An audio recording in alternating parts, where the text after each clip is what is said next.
şeiri təqdim edirəm. Nazim baba ucadadır, vüqarlıdır, məhd özümüz zabitlik, nizam intizam düzlükdədir hər sözü. Sərt görünsə qəlbi pəksə də qədir ərəməli, mehribandı qayğı keçdi xeyirxahtır hər bir əli. Bir bacı nənə nur çeşməsi sübhün namaz sədasıdır, qonaq gəlsə üzü gülər süfrəsinin duasıdır. Sadəli bir həzinlə qayğısıyla qucaq açar, onun hər bir kəlməsindən evə sanki işıq saçar. Samirdinin yolçusudur, imanıdır onun varı, Namiq elmin zirvəsində kompüterin usta diyarı.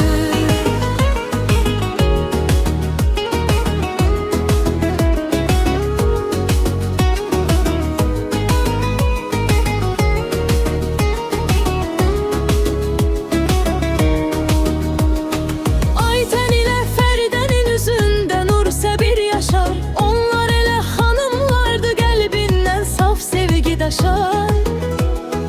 On nəvədir bu bağçanın çiçəkləri, balları, ağıllıdır hər biri, xoş gələcəkdir yolları. Bir kökdədir bu bərəkət, bu səmimi gözəl ailə. Tanrı qorusun hamını, gəlməsinlər heç vaxt dilə. Sərt görünsə qəlbi pəksə də qədir hər badali, mehribandı qayğı keçdi xeyirxahtır hər bir əli. Bir bacı nənə nur çeşməsi sübhün namaz sədasıdır, qonaq gəlsə üzü gülər süfrəsinin duasıdır. Sadəli bir xəzinə qayğısıyla qucaq açar, onun hər bir kəlməsindən evə sanki işıq saçar. Samirdinin yolçusudur, imanıdır onun varı, Namiq elmin zirvəsində kompüterin usta diyarı.